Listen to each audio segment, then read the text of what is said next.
বন্ধুরা, আবারও সেই ঘটনাটি ঘটিয়ে দিল হুতি বিদ্রোহীরা, যেটাকে দেখে বারবার আমাদের এটাই মনে হচ্ছে আমরা যে ডিলটি সামনের দিনে করতে যাচ্ছি সেটা কি আদৌ ঠিক হবে।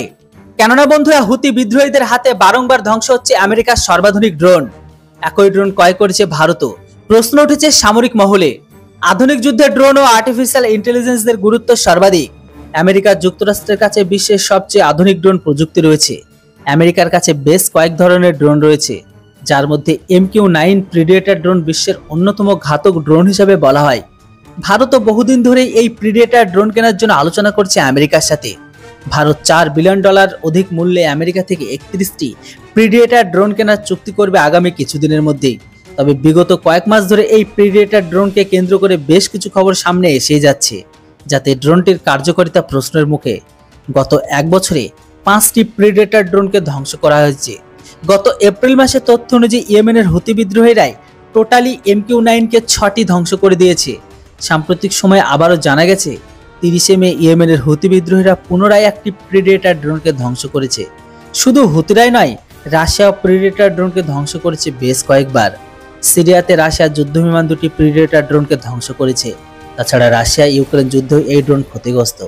এই কারণেই সামরিক বিশেষজ্ঞগণ ইতিমধ্যে ভারতের বিপুল অর্থ ব্যয়ে এই ড্রোন কেনার বিষয়ে প্রশ্ন তোলা শুরু করেছে। ইয়েমেনে বহু বছর ধরেই গৃহযুদ্ধ চলছে। গত বছর ইসরায়েল জঙ্গি হামাস যুদ্ধ শুরু হওয়ার পরে থেকেই ইয়েমেনের হুতি বিদ্রোহীরা ইসরায়েলের বিরুদ্ধে যুদ্ধ ঘোষণা করে। হুতিদের ইরান সহায়তা করে, তাছাড়া চীনও কিছুটা সহায়তা করে এদের। লোহিত সাগরে হুতিরা প্রায় বিভিন্ন দেশের বাণিজ্যিক জাহাজ আটক করে মোটা অর্থ মুক্তিপণ দাবি করে। আর এই জন্যই আমেরিকাও তার মিত্র দেশগুলো লোহিত সাগরে হুতিদের বিরুদ্ধে সামরিক অভিযান চালাচ্ছে রীতিমতো। এই অভিযানের সময়ে হুতিরা আমেরিকা প্রিডেটর ড্রোন বিকে ধ্বংস করে দেয়। আর এটা একবার নয়, লাগাতার। গত 18 মাসে আমেরিকা 6টি প্রিডেটর ড্রোন হারিয়ে ফেলেছে। নভেম্বর 2023 সালে ইয়েমেনের উপকূলে একটি প্রিডেটর ড্রোনকে ধ্বংস করেছে নিজেরা হুতিরা। জানুয়ারি 2024 সালে ইরাকে একটি প্রিডেটর ড্রোন ধ্বংস হয়ে যায়।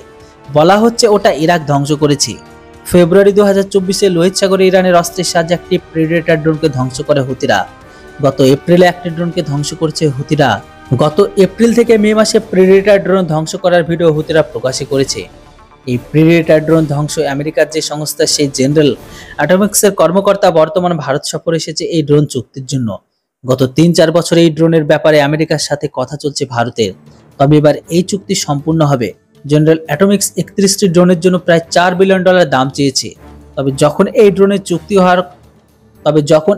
চুক্তির কথা প্রথম উঠেছিল, তখন সম্ভাব্য মোট চুক্তি ছিল $3 বিলিয়ন, কিন্তু বর্তমানে দাম বেড়ে $4 বিলিয়ন হয়ে গেছে। 31টি ড্রোনের মধ্যে ভারতীয় নৌবাহিনী 15টি, এমনকি বায়ুসেনা, স্থলসেনা 8টি করে পাবে। ভারতের জন্য প্রতিটি প্রিডেটর ড্রোনের দাম পড়ছে প্রায় $130 মিলিয়ন, যেটি আজকের দিনে ভারতের কাছে থাকা একটি তেজসের ডবলেরও বেশি। তবে কোনো দেশ অন্য কোনো দেশ থেকে অস্ত্র কিনলে তার সঠিক দাম কখনো জানা যায় না। শোনা যাচ্ছে আমেরিকা সংযুক্ত আরব আমিরাতে প্রতিটি প্রিডেটর ড্রোন $160 মিলিয়ন বিক্রি করার বিষয়ে আলোচনা করছে। 2020 থেকে 21 সালে ভারত যখন প্রথম প্রিডেটর ড্রোন কেনার ব্যাপারে আলোচনা করেছিল, তখন বলা হচ্ছিল এটা গেম চেঞ্জার হতে চলেছে। কিন্তু বর্তমান পরিস্থিতি সম্পূর্ণ ভিন্ন। ইয়েমেন একটি অত্যন্ত গরিব দেশ। সেখানে হুতি বিদ্রোহীরা এয়ার ডিফেন্স সিস্টেমের মাধ্যমে, তাদের হাতে তৈরি করা বা জোড়াতালি দেওয়া মিসাইল ডিফেন্স সিস্টেমের মাধ্যমে সামান্য প্রিডেটর ড্রোনকে ধ্বংস করে দিচ্ছে আকাশে।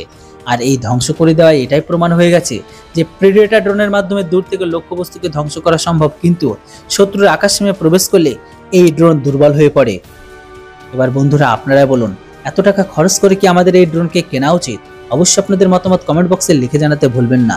Thanks for watching. জয় হিন্দ, বন্দে মাতরম।